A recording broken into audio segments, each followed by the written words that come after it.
தேவனுடைய பரிசுத்த நாமத்திற்கு மகிமை உண்டாவதாக. அன்பர்களே, மறுபடியும் இந்த டிவியின் மூலமாக உங்களை சந்திப்பதற்கு ஒரு வாய்ப்பை இறைவன் கொடுத்தபடினால ஆண்டவர் நான் சொல்லிருக்கிறேன். தேவனுக்கு மகிமை. இந்த நாளிலும் கர்த்தர் நமக்கு தர போகின்ற தந்திருக்கிற வார்த்தைகளை நான் தியானிக்கிறதுக்கு முன்னால் ஒரு ஜெபம் பண்ணும். ஜெபிக்கலாம். ஆண்டவரே, ஸ்தோத்திரமாப்பா, ஸ்தோத்திரனையா. மறுபடியும் இந்த வாரத்தில் கர்த்தா நம்முடைய சமூகத்தில் நாங்கள் கடந்து வர முடியாக, நம்முடைய வார்த்தைகளை தியானிக்க முடியாக அந்த கிருபைக்காக உமக்கு நன்றி சுவாமி. ஆமீன். கர்த்தாவே, சோதரம் சோதரம். கர்த்தாவே, கர்த்தர் வசனம் தந்தார் என்று வேதத்தில் எழுதியிருக்கிறது. கர்த்தாவே, சுதிக்கிறையா, நீர் கொடுக்கிற வசனங்களை பிரசுரிக்கிய வார்த்தை தாரும். கர்த்தாவே, வார்த்தை உப்பால் சாரமேற்றப்பட்டதாக வல்லமுள்ளதாக இருக்கட்டும் சுவாமி. கேட்கிற மக்களுடைய வாழ்க்கையில் வெறும் வார்த்தை இல்லாமல் இது மெய்யாகவே கர்த்தருடைய வார்த்தை தான் என்று அறியத்தக்கதாக கர்த்தா அப்படிப்பட்ட நல்ல கிருபையை நீர் கட்டளையிட வேண்டும் என்று கெஞ்சிடும். அந்த வார்த்தை மக்களில் பலன் செய்யட்டும். ஆத்மாவில் மாத்திரமில்லை, சரீரத்திலேயும் காணப்படுகிற குறைபாடுகள், பலகீனங்கள் எல்லாவற்றையும் நீக்க வேண்டும் என்று கெஞ்சுகிறோம். ஆசீர்வதியும் சுவாமி. கிருபையாயிரும் ஏற்றுக்கொள்ளும். தான் இயேசுவின் மூலம் ஜெபிக்கிறோம் பிதாவே, ஆமென். தேவனுடைய பரிசுத்த நாமத்திற்கு மகிமை உண்டாவதாக. அருமையான தேவனுடைய பிள்ளைகளே, ஆண்டவராகிய தேவன் நீதிபரர், அவர் நீதி உள்ளவர். ஆனபடினால நாம் நீதி மார்க்கத்தில் நடக்கும்போது, அதாவது நமக்கு உண்டாகிற மேன்மை என்ன என்பதை இங்கே பக்தன் தாவீது ராஜா சொல்கிற ஒரு வேத வாக்கியத்தை கொண்டு நாம் தியானிக்கலாம். தேவனுக்கு மகிமை உண்டாவதாக. சங்கீத புஸ்தகம் 37வது சங்கீதம் அதில் 25வது வசனத்தை நான் வாசிக்கும் போது அவர் இவனமாக சொல்லுகிறார். வாசிக்கலாம். நான் இளைஞனாய் இருந்தேன், முதிர் வயது உள்ளவனும் ஆனேன். ஆனாலும் நீதிமான் கைவிடப்பட்டதையும் அவன் சந்ததி அப்பத்துக்கு இறந்து திரிகிறதையும் நான் காணவில்லை. என்னுடைய வாழ்க்கையில சின்ன வயதிலிருந்து இதுவரைக்கும் வயசாகும் வரைக்கும் அநேக காரியங்களை நான் பார்த்திருக்கிறேன், அறிந்திருக்கின்றேன். ஆனால் ஒன்றை நான் காணவில்லை. என்ன என்றால், அதாவது நீதிமானாக இந்த உலகத்தில் எந்த சூழ்நிலையிலேயும் நீதி நெறிகளை தவறாமல் கர்த்தரிட்ட கட்டளைகளையும் கற்பனைகளையும் நியாயங்களையும் விதிகளையும் கை கொண்டு வருகிறவர்களுக்கு எந்த குறைவும் இல்லை. அவனுக்கு, அதாவது நீதிமான் கைவிடப்பட்டு போனதோ அல்லது அவனுடைய சந்ததிகள், பெண் சந்ததிகள் அப்பத்துக்காக இறந்து இருந்ததையோ நான் பார்க்கவில்லை என்று அவர், அதாவது மிகவும் ஆச்சரியமாக சொல்லுகின்றார் என்று நாம் காணுகின்றோம். இந்த வேத வாக்கியம் நம்முடைய உள்ளத்திலும் பதிந்திருக்கட்டும். நாம் நீதிமானாய் வாழ்வதனால நமக்கு என்ன பயன், என்ன பலன்? பாவிகளாய் வாழ்கிறவர்களும் நல்லா தானே இருக்கிறார்கள் எல்லாம் மனிதர்களுக்கு எண்ணங்கள் போகிற காலமாக இருக்கிறபடினால் கர்த்தருடைய பிள்ளைகளுக்கு அப்படிப்பட்ட எண்ணம் இல்லாதபடி நீதிமான்களுக்கு கிடைக்கிற மேன்மை மிகவும் பெரிதாக இருக்கிறது. நீதிமான் என்றால் என்ன, யார் என்று இங்கே தீர்க்கதரிசி எழுதுகிறதை நாம் பார்ப்போம். இது எப்படி? குமாரன் தகப்பனுடைய அக்கிரமத்தை சுமக்கிறதில்லையா என்று நீங்கள் கேட்டால், குமாரன் நியாயத்தையும் நீதியும் செய்து என் கட்டளைகளை கை கொண்டு, நியாயத்தையும் நீதிகளையும் செய்து என் கட்டளைகளை கை கொண்டு அவைகளும்படி செய்ததினால் அவன் பிழைக்கவே பிழைப்பான். தேவனுக்கு மகிமை உண்டாவதாக. தேவனுடைய நீதி, தேவனுடைய கட்டளை இவைகளை கை கொள்ளுகிறவன் நீதிமான் என்று நாம் காணுகின்றோம். அதாவது பழமொழி என்ன என்றால், தகப்பன் பிள்ளைங்க சாப்பிட்ட பிள்ளைகளுடைய பல்லும் கூசும் என்று சொல்வார்கள். ஆனால் இங்கே வேதம் என்ன சொல்கிறது என்றால், அவனும் செய்த பாவத்துக்கு அவனுக்கு அதுக்குரிய தண்டனை உண்டு என்று வேதம் சொல்லுகின்றது. ஆனபடினால இங்கே நீதிமான் என்றால் யார்? தேவனுடைய நீதியையும் தேவனுடைய கட்டளைகளையும் யார் கை கொள்ளுகின்றார்களோ அவர்கள் நீதிமான்கள். அவர்கள் வேண்டிக் கொள்ளும் போது, அப்பா தகப்பனே ஆண்டவரே என்று கூப்பிடும் போது அவர்களுக்கு அவர் செவி கொடுப்பார், அவர்கள் கூப்பிடுதலை கேட்பார் என்று வேதம் சொல்லுகின்றது. தேவனுக்கு மகிமை. அதுபடினாலே நீதிமான்கள் யார்? இங்கே பாவியாய் வாழ்கின்ற ஒரு மனிதன் தேவ கட்டளையை கேட்கும் போது, அவைகளை அறியும் போது, தேவன் மனிதர்களால் போதிக்கப்படும் போது, திருவசனத்தை வாசிக்கும் போது, அவர்கள் தேவ கட்டளையை தவறாமல் கை கொள்ளும் போது அவர்கள் நீதிமான்கள். அவர்களுடைய ஜெபத்தை, அவர்களுடைய கூப்பிடுதலை ஆண்டவர் நிச்சயமாக கேட்பார் என்று சாலமோன் நீதிமொழிகள் நீதிமொழிகள் எழுதும்போது இப்படி அவர் எழுதுகிறார். நீதிமொழிகள் 15ஆம் அதிகாரம் 29வது வாக்கியத்தில் வாசிக்கலாம். துன்மார்க்கருக்கு கர்த்தர் தூரமா இருக்கிறார், நீதிமான்களின் ஜெபத்தையோ கேட்கிறார். தேவனுக்கு மகிமை உண்டாவதாக. நீதிமான்களுடைய ஜெபத்தை கேட்கிறார். தேவனுக்கு மகிமை உண்டு. எவ்வளவு பெரிய காரியம் பாருங்க. அதாவது தகப்பன் பிள்ளை உறவு போலதான் இந்த உலகத்தில் நான் பார்க்கிறோம் அல்லவா. ஒரே வீட்டிலே ஒரே மனையில் உள்ள சாப்பாடை சாப்பிட்டாலும், ஒரே வீட்டிலே வாழ்ந்தாலும், அதாவது தகப்பனுடைய சொல்லை கேட்காமல், தகப்பனுடைய கட்டளைகளை கை கொள்ளாமல், மதியாமல், அதாவது நடந்து கொண்டு அப்பா அப்பான்னு சொல்லிவிடுவார். இடையிடையே அப்பா அது ஒன்று இது ஒன்று கேட்பார். அவர் அதை மன வெறுப்போடு அதை கவனிப்பார், கேட்பார், செய்தாலும் அப்படித்தான் செய்வார். ஆனால் இங்கே வேதம் என்ன சொல்லுகிறது என்றால், அதாவது நீதிமான்களுடைய ஜெபத்தை நீதிமான்கள் சொல்லும்போது அவர் அதை கவனமாய் கேட்கிறார். 34ஆம் சங்கீதம் 15வது வாக்கியத்தை வாசிக்கும் போது, அதாவது நீதிமான்கள் எப்போ கூப்பிடுவாங்க என்று அப்போ ஆண்டவர் செவியை திறக்கிறது இல்லை, அப்பொழுது கதவை திறக்கிறது அல்ல. அதான் நீதிமான்கள் என்று பிள்ளை திடீரென்று கேட்பான் அல்லவா என்று சொல்லி செவியை என்ன திறந்தே வைத்துக் கொண்டிருக்கிறாராம். எவ்வளவு பெரிய பாக்கியம் பாருங்க. வாசிக்கலாம். கர்த்தருடைய கண்கள் நீதிமான்கள் மேல் நோக்கமாயிருக்கிறது, அவருடைய செவிகள் அவர்கள் கூப்பிடுதலுக்கு திறந்திருக்கிறது. தேவனுக்கு மகிமை. நீதிமான்களுக்குரிய மேன்மை பாருங்க, நீதிமானுக்குரிய பெருமையை பாருங்க. கடவுள் சர்வலோகத்தை உண்டாக்கிய தேவன் ஒரு நீதிமானுடைய கூப்பிடுதலுக்கு அந்த நேரத்தில் செவியை திறக்கிறது என்று சொல்லாமல், அதாவது திறந்தே வைத்திருக்கிறார் என்று வேதம் சொல்லுகின்றது. தடையில்லாமல் இருக்கிறது. அதுபடினால சத்தத்தை கேட்கின்ற அன்பர்களே, நாம் அதாவது கடவுள் பக்தி உள்ளவர்களாக இருக்கலாம், நாம் ஆலய வழிபாடு உள்ளவர்களாய் இருக்கலாம், வேதத்தை தியானிக்கிறவர்களாய் இருக்கலாம், கொடுக்கிறவர்களாகவும் இருக்கலாம். ஆனால் வேதம் என்ன சொல்லுகிறது என்றால், தேவ கட்டளையை கை கொள்ள வேண்டும். தேவனுடைய கட்டளை அவன் கை கொண்டால் என்று எழுதியிருக்கிறது. அவன்தான் நீதிமான் என்று வேதம் சொல்லுகின்றது. தேவனுடைய பரிசுத்த நாமத்திற்கு மகிமை உண்டாவதாக. அந்த நீதிமானுடைய ஜெபத்தை கேட்கின்றார், அதுக்கு மதிப்பு கொடுக்கிறார், அதற்கு ஆண்டவர் வெயிட் கொடுக்கிற, முக்கியத்துவம் கொடுக்கிறார் என்று நாம் காணுகின்றோம். ஆகாயத்தில் சிரமம் பண்ணிவிட்டு போறது மாதிரி அல்ல. ராத்திரி போராஜ ஒன்று கேட்டாலும் கேட்டிருக்கலாம் என்றல்ல, கேட்டார். பக்தர் சொல்லுகிறார், ஆண்டவர் என்னுடைய மெய்யாகவே என்னுடைய ஜெபத்தை கேட்டார் என்று சொல்லுகிறார் அல்லவா. அதே போல நம்முடைய வாழ்க்கையிலேயும் ஆண்டவர் ஜெபத்தை, நம்முடைய ஜெபம் என்றால் ஆண்டவரிடத்தில் சொல்லுகிறது.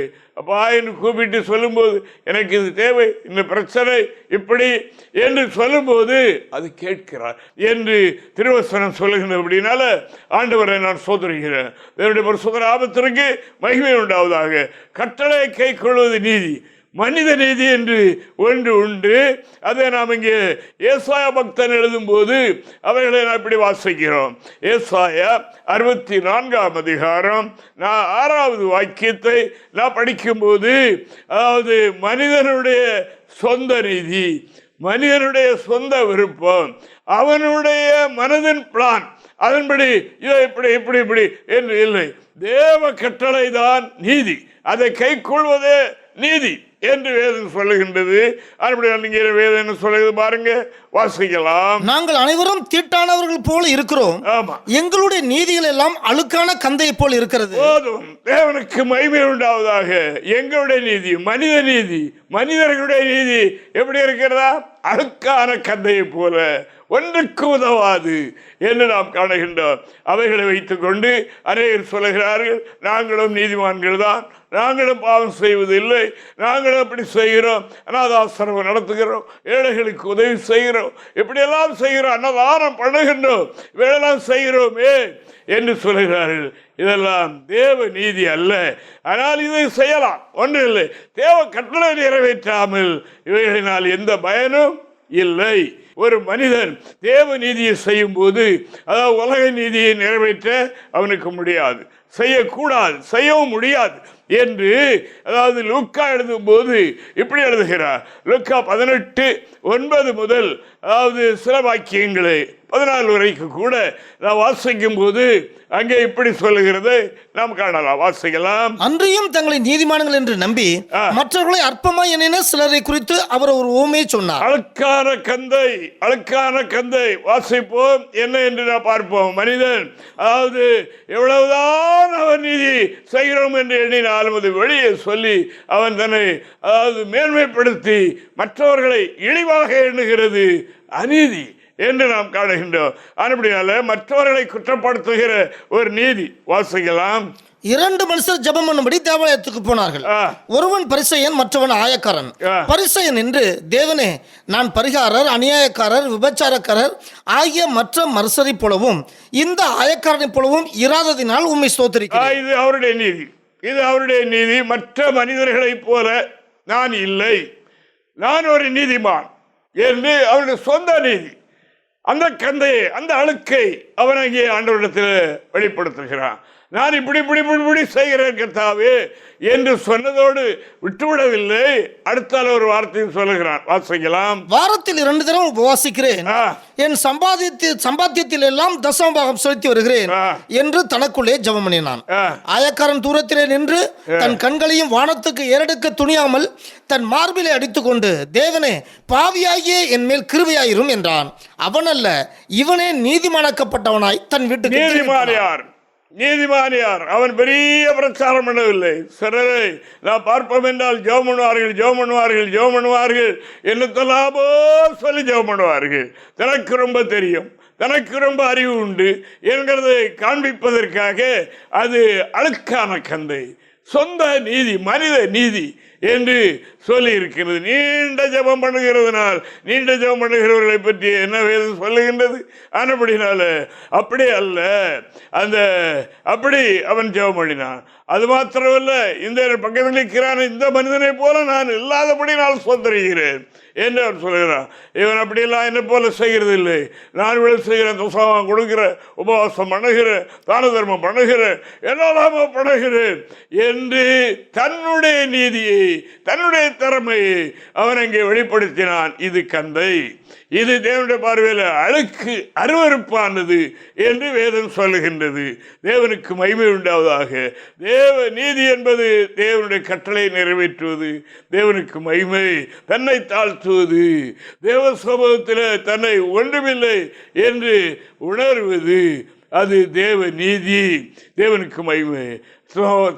கொடுக்கலாம், அதாவது தான தர்மம் பண்ணலாம். இதெல்லாம் யார் கொடுத்தது? நான் அல்லையே, அவர் கொடுத்தது தானே, அதை அவருக்குத்தானே கொடுக்கிறேன். அதை சொல்லி காட்டுகிறதுக்கு என்ன தேவை இருக்கிறது? ஒன்றுமில்லை. அது மாத்திரமல்ல, அந்த ஏழை மனிதன் தூரத்தில் நின்று வானத்துக்கு கூட அண்ணந்து பார்க்க, ஆண்டவரை பார்க்க அது முடியாமல், மனமில்லாமல் தன்னை தாழ்த்தினான். அவன்தான் நீதிமான் என்று ஆண்டவர் அங்கே சொன்னார் என்று நாம் காணுகின்றோம். எனவே மக்களே, இந்த வார்த்தைகளை கேட்கின்ற அருமையானவர்களே, நாம் சொந்த நீதியுடையவர்களாக இருக்கின்றோமா?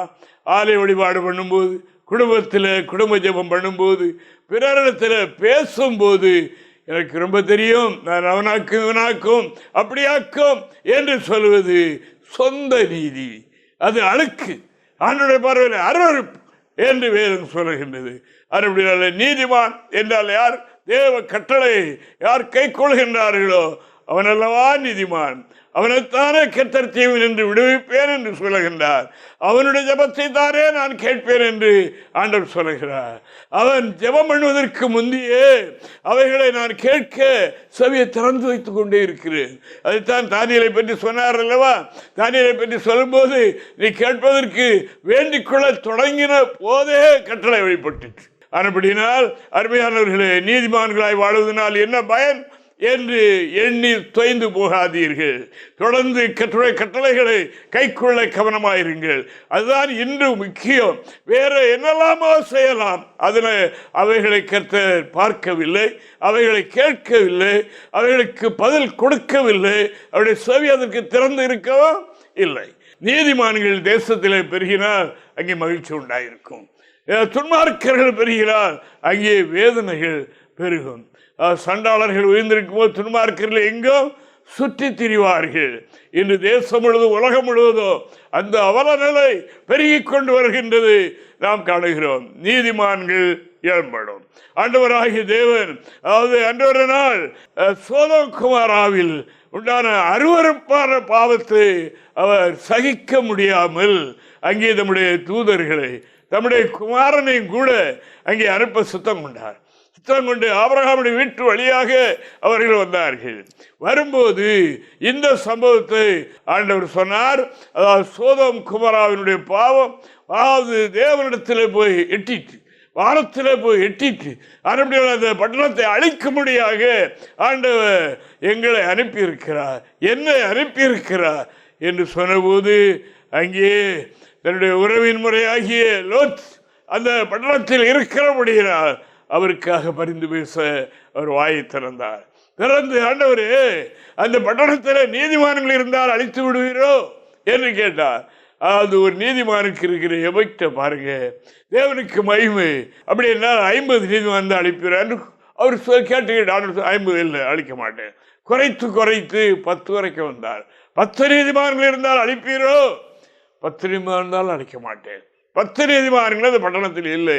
எப்படியோ லோத்து பாவத்தை கண்டு மரண சொந்த நீதிமானாகிய லோத்தையும் அவருடைய குடும்பத்தையும் அங்கிருந்து வெளியேற்றி பாதுகாக்க ஆண்டவர் விரும்பினார் என்று நாம் காணுகின்றோம்.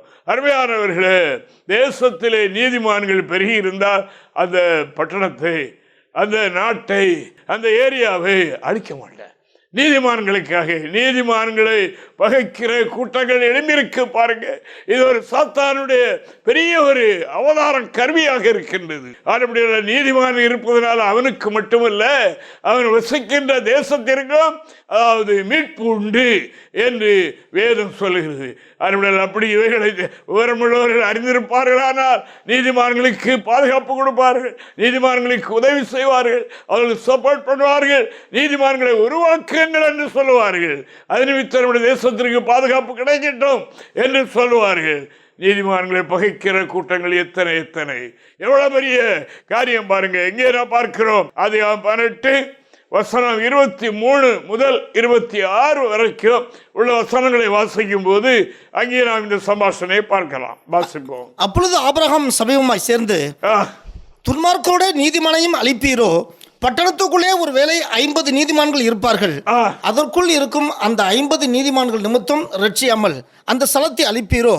துன்மார்க்கரோட நீதிமானையும் சங்கரிப்பது உமக்கு தூரமாய் இருப்பதாக, நீதிமானையும் துன்மார்க்கனையும் சமமாய் நடப்பிப்பது உமக்கு தூரமாய் இருப்பதாக, சர்வலோக நியாயாதிபதி நீதி செய்யாதிருப்பாரோ என்றான்.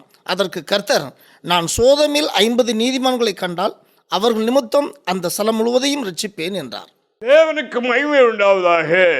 அவர் வேண்டிக் கொண்ட காரியம் என்ன என்றால், நீதிமானை துன்மார்க்கனையும் சமமாக வைத்து அந்த அழிவை கட்டளையிடுவீரா என்று கேட்டதுக்கு சொன்னார். அதாவது நீதிமான் இருந்தாலும் அந்த பட்டணத்தை அழிக்க மாட்டேன். எத்தனை 10 வரைக்கும் கேட்டால் அதுக்கு மேலே கேட்டால் சொல்லியிருப்பார் நினைக்கிறேன். தேவனுக்கு மகிமை உண்டாவதாக.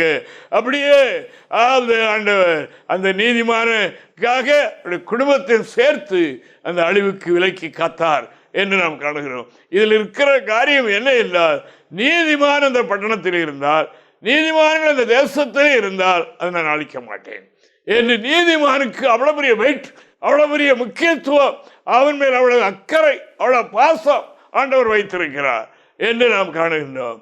அங்கே 10 நீதிமான்கள் கூட இல்லாதபடியினால் அந்த லோத்தை, அந்த நீதிமானை குடும்பத்தையும் வெளியேற்றி பட்டணத்தை அழித்தார் என்று வேதம் சொல்கிறபடினால், அருமையானவர்களே, இந்த நாட்களிலே தேசத்திற்கு சிறிது சமாதானம், சிறிது பாதுகாப்பு இருக்கிறது என்றால் நீதிமான்கள் இருக்கிறார்கள். ஆனபடினால் அப்படி இதை அறியாதவர்கள் உணர்ந்து கொள்வது நல்லது. தேவனுக்கு மகிமை. அதாவது நீதிமான்கள் இருப்பதனால் உங்களுடைய குடும்பத்திற்கும் அந்த தேசத்திற்கும் அந்த ஏரியாவுக்கும் பாதுகாப்பு, நன்மை, சமயத்துக்கு மழை, சமயத்துக்கு சீதோசன வசதிகள் எல்லாம் செய்து கொடுக்கிறார் அல்லவா. அப்படினால துன்மார்க்கன் என்று அவனை பார்க்கவில்லை, நீதிமானை பார்க்கிறார். அவனுக்கு உள்ளாக அந்த நன்மையை கட்டளையிடுகின்றார். கொடிய பாவமாக இருந்தாலும் நீதிமான்கள் நிமித்தமாக ஆண்டவர் வெயிட் பண்ணுகின்றார், அவர்களை செய்யாமல் தடுத்து வைக்கிறார் என்று நாம் வேதத்தில் வாசிக்கிறோம். அப்படினால் அருமையானவர்களே, நாம் நீதியிலே நாம் பெருகுவோம். நம்முடைய குடும்பத்துக்கும், நம்முடைய ஊருக்கும், நம்முடைய பகுதிக்கும், தேசத்திற்கும் நமது மரபாய் பாதுகாப்பு உண்டு என்று இறைவசனம் சொல்லுகின்றபடினால் ஆண்டவரை துதிக்கிறேன். அப்படினால் கட்டளையை கை கொள்ளுங்கள். அதுவே தேவனுடைய பார்வையிலே விலையேறப்பெற்றது. அதுவே நீதி. என்று வேதம் சொல்லுகின்றது. அல்லேலூயா, தேவனுக்கு மகிமை உண்டாவதாக. அதாவது பரலோகத்தில் ஒரு சத்தம் உண்டாகும்போது இருந்து, அதாவது சத்தியத்தை கை கொண்டு வருகிற, கட்டளையை கை கொண்டு வருகிற நீதி உள்ள ஜாதி பரலோகத்துக்குள்ளே பிரவேசிப்பதற்கு வாசல்களை திறவுங்கள் என்று சத்தம் உண்டாகுமாம். அவர்களுக்குத்தான் வாசல் திறக்கும் என்று வேதம் சொல்லுகிறதற்காக ஆண்டவருக்கு நான் நன்றி செலுத்துகிறேன். தேவனுக்கு மகிமை உண்டாவதாக. இன்னொரு அழிவு தேசத்திற்கு வந்தது பாருங்க. இதுக்கு முந்தி முழு உலகமும் அழிக்கப்பட்டது ஜலத்தினால அவைகள் அழிக்கப்பட்டது. அந்த நாட்களில் ஆண்டவர் அங்கே பார்த்தார், நீதிமான் யாராவது உண்டா? ஒரே ஒரு நீதிமான் அந்த ஜனத்துக்குள்ளே இருக்கிறதை கண்டு அவனை அழைத்தார். அவரை அழைத்து அவருக்கு இப்படிப்பட்ட வார்த்தைகளை சொன்னார் என்று ஆதியாகமம் 7ஆம் அதிகாரம் 1வது வாக்கியத்தை வாசிக்கும் போது நாம் இப்படி காணலாம். கர்த்தர் நோவாவை நோக்கி, நீயும் உன் வீட்டார் அனைவரும் பேழைக்குள் பிரவேசியுங்கள், இந்த சந்ததியில் உன்னை எனக்கு முன்பாக நீதிமானாக கண்டேன். தேவனுக்கு மகிமை உண்டாவதாக. உன்னை இந்த ஜனத்தின் மத்தியில, இந்த சந்ததிகள் மத்தியில நீதிமானாக பார்க்கிறேன். நீதிமானே, இந்த பாவிகளோடு ஒன்றை அழிக்கிறான் விரும்பவில்லை, நீ நீதிமான். ஆனபடினால அந்த அழிவு நின்று விடுதலை ஆக்கப்படுவதற்கு பேழை உண்டாக்க சொன்னேன் அல்லவா? அந்த பேழைக்குள்ள நீ மட்டுமல்ல, நீதிமானாக இருக்கிறபடினால் ஒரு குடும்பம் அதற்குள்ளே சேர்க்கப்படட்டும் என்று சொன்னார் என்று நாம் காணுகின்றோம். ஆண்டவருடைய வார்த்தை சொல்கிறது அல்லவா, கர்த்தராகிய இயேசு கிறிஸ்துவை விசுவாசி நீ வீட்டாரும் ரட்சிக்கப்படுவீர்கள் என்று சொல்லியிருக்கிறது அல்லவா? அந்த ரட்சிப்பை நோவாவுக்கு கட்டளையிட்டார் என்று நாம் காணுகிறோம். அவர்களை குறைபாடுகள், அவருடைய குற்றங்கள், அவர்களை சில மீறுதல்கள், அதாவது கட்டளைகளை கை கொண்டார்களோ என்னமோ தெரியவில்லை, நோவா தேவனுடைய கட்டளைகளை கை கொண்டார். தேவனுக்கு மகிமை. மழையை பற்றியே தெரியாது, மழை என்றால் என்ன என்றே தெரியாது. அப்படி சொன்னார் ஆண்டவர், மழை பெய்ய போகிறது என்று சொன்னார். மழையினாலே தேசம் அழிய போகிறது, பேழை உண்டாக்கு, இன்னென்ன அளவில் உண்டாக்கு என்று சொன்னார். அதை அவர் அந்த கட்டளையை ஏற்றுக்கொண்டார். அறியாத ஒரு காரியம், இதுவரைக்கும் தெரிந்திராத ஒரு காரியம் தேவன் சொல்கின்றார், அதான் கட்டளை. அந்த கட்டளையை யார் கை கொள்கிறானோ அவன் நீதிமான் என்று நாம் காணுகின்றோம். அந்த நீதிமானுக்கு கற்றுக் கொடுத்த காரியம், முழு தேசத்தையும் அழிக்கப் போகிறேன், நீ உன்னுடைய குடும்பம் பாதுகாக்கப்படும், வித்தாக இருக்கும், அதிலிருந்து ஜெனரேஷன் உருவாகும் என்று சொல்லுகிறார். தேவனுக்கு மகிமை. ஹல்லேலூயா. இன்னைக்கு நான் பெரியவன், நீ பெரியவன், நான் பெரிய ஜாதி, நீ தீர்ப்பான ஜாதி, அப்படி எப்படி என்று அறியாதவர்கள், அறியாமையினாலே அவர்கள் அப்படிப்பட்ட போர் தொடுக்கிறார்கள். ஜாதி சண்டை, பலவிதமான சூழ்நிலைகள் தேசத்தில் நடக்கிறத நாம் பார்க்கிறோம் அல்லவா? ஒரே மனிதனுடைய குடும்பம், ஒரே மனிதன், அவனுடைய குடும்பத்திலிருந்து உண்டானதுதான் இத்தனை கோடி மக்கள் இந்த உலகத்தில் இருக்கிறார்கள். இது உண்மை. ஆனபடினால அது வேதம் எழுதியிருக்கிறது, சரித்திரம், அது உண்மை. ஆனபடினால் நீதிமான்களாக இருப்பது என்பது மிகவும் உன்னதமான காரியம் என்பதை மறந்துவிட வேண்டாம். ஒரு சம்பவத்தை நான் உங்களுக்கு சொல்ல விரும்புகின்றேன். இங்கே தானியேல் என்ற ஒரு பக்தன் இருந்தார். நாடு கடத்தப்பட்டவர்கள் அந்நிய தேசத்தில், ஆண்டவர் அவர்களோடு இருந்தபடினால தேசத்தில் அவர்கள் உயர்ந்த அதிகாரத்தில் வைக்கப்பட்டார்கள். இதை உடன் சேர்ந்த மற்றவர்கள் பொறாமை கொண்டு இவனை எப்படியாவது அழித்து விட வேண்டும் என்று பிரயாசப்பட்டார்கள். ராஜாவிடத்தில் தந்திரமாக சொன்னார்கள், உங்களை தவிர வேற யாரையும் கும்பிடக்கூடாது, ராஜாவே அப்படி ஒரு சட்டம் விதிக்கணும் என்று சொன்னார்கள். ராஜா அதை புரிந்து கொள்ளவில்லை. இந்த சூழலில் சொல்றார் என்று அவர் விளங்கிக் கொள்ளவும் இல்லை. சட்டத்தை விதித்தார். ராஜா பட்ட தவறான சட்டத்தை அவர் ஏற்றுக்கொள்ளாமல் தேவனுக்கு முன்பாக 3 வேளையும் ஜெபம் பண்ணினார். அந்த ஜெபம் எப்படி இருந்தது? ஒளித்தல்ல, மறைந்தல்ல, அல்லது உட்கார்ந்தல்ல. அவர் மேலே மாடியில் ஏறி சன்னல்களெல்லாம் பலகணிகளெல்லாம் திறந்து வைத்துக் கொண்டு முழங்காலில் நின்று ஜெபம் பண்ணினார். தேவனுக்கு மகிமை உண்டாவதாக. அவர் தூக்கி சிங்க கபிலையும் போட்டார்கள். தண்டனை கொடுக்கப்பட்டது. எதிராளிகளுக்கெல்லாம் மிக்க மகிழ்ச்சி. ராஜாவுக்கு தூக்கம் வரவில்லை. ராஜாவுக்கு வர பற்றி தெரியும். தேவ மனிதன், தேவ கட்டளையை நிறைவேற்றுகிறவன்.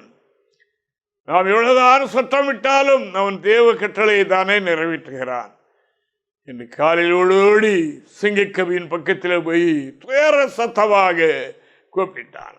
தானியேலே, இடைவிடாமல் ஆராதிக்கிற கடவுள் கர்த்தர் உன்னை சிங்கங்களின் வாக்கி தப்புவித்தாரா? ஆம் ராஜாவே, தப்புவித்தார் என்றுதான் அது ஏனென்றால் சொல்லுகிறார். வாசிக்கலாம். தானியேல் 6ஆம் அதிகாரம் 21, 22 வசனங்களை நாம் வாசிக்கும் போது இப்படி வாசிக்கிறோம். இது ஒரு அருமையான வார்த்தை.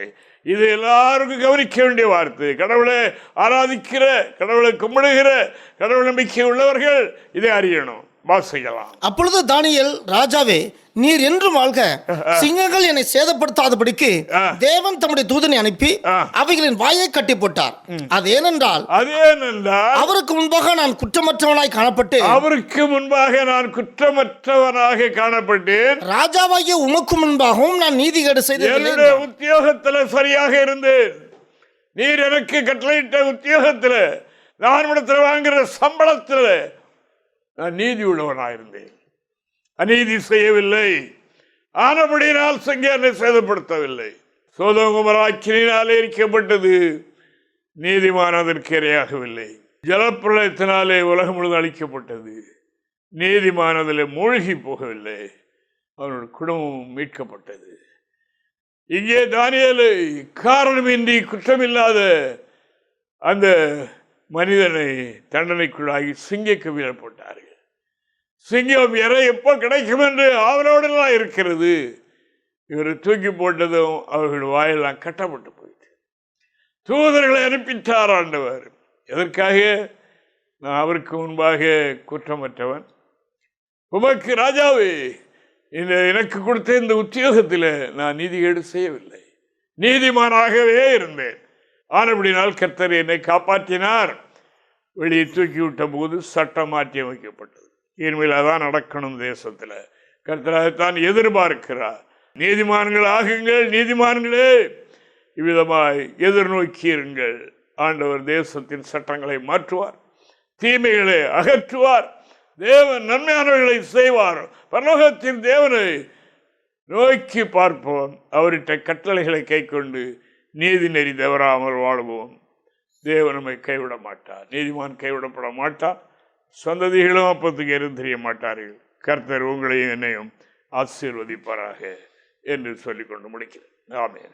கர்த்தரை துதிப்போம். ஹல்லேலூயா, ஹல்லேலூயா, ஹல்லேலூயா. அன்புள்ள ஆண்டவரே, உங்களுக்கு ஸ்தோத்திரம். அப்பா, நல்ல வேலைக்காக ஸ்தோத்திரம். இது அந்த வார்த்தைகளுக்காக ஸ்தோத்திரம். கர்த்தாவே அனுப்பின காரியமாக வாக்கிட்டோம். நீர் தந்த வார்த்தை, அதற்காக உங்களுக்கு ஸ்தோத்திரம். கர்த்தாவே, நீதிமான்கள் பெருகட்டும், தேசத்தில் நீதிமான்கள் பெருகட்டும். ஆண்டவரே, நீதிமான்களுக்கு நீர் முக்கியத்துவம் கொடுத்திருக்கிறீர். அவர்கள் கூப்பிடும்போது நீர் அவர்களுக்கு உடனே மாறத்தனம் சொல்கிறீர், ஜெபத்தை கேட்கிறீர். அவர்களுடைய கர்த்தாவே, ஜெபத்தை கேட்பது மட்டுமல்ல, என்னுடைய பிள்ளை நீதிமான் ஜெபம் பண்ணுவான் என்று இது செவியை திறந்து வைத்திருக்கிறீர். அதற்காக உமக்கு நன்றி சுவாமி. அதற்காக உமக்கு நன்றி. இல்லையா தேவனே, சுதிக்கிறியா. நான் எங்களுடைய சுயநீதியில் நடக்காமல், சுயநீதியை வெளிப்படுத்தாமல் உங்களுடைய சன்னிதானத்தில் வரும்போது பயத்துடன் நடுக்கத்தோடும் நடந்து விளக்கிறவதாரும். ஆய்க்காரன் தன்னுடைய சிரசை வானத்துக்கு நேராக கூட ஏறெடுக்க விரும்பாமல் அவன் கருதினான் பாவியான மனுஷன் என்று தன்னை தாழ்த்தினான். அவனைத்தான் நீதிமான் என்று சொன்னேன். அவனுடைய ஜெபத்தை தான் கேட்டீர்த்தாவே. அப்படி போல தேசத்துக்கு இனிமேல் வரப்போகிற அழிவுகள், கொடிய கிரியைகள், இவைகள் மத்தியில் நீதிமான் அழிந்து போகாதபடி, கைவிடப்படாதபடி, அவனுடைய விட்டு போகிற சந்ததிகள் கர்த்தாவே பசியினால் வாடாதபடி இயற்கை கருத்தை சுத்தம் கொண்டிருக்கிறேன். நாங்கள் நீதி உள்ளவர்களாய் வாழ கர்த்தர் கிருபை செய்வீராக. நீதிமான்கள் தேசத்தில் பெருகிட்டும். ஆண்டவர் ஸ்தோத்திரம். கிருபையார் கொண்டு நாமத்தை மகிமைப்படுத்தும். ஏற்று இயேசுவின் மூலம் ஜெபிக்கிறோம். இதா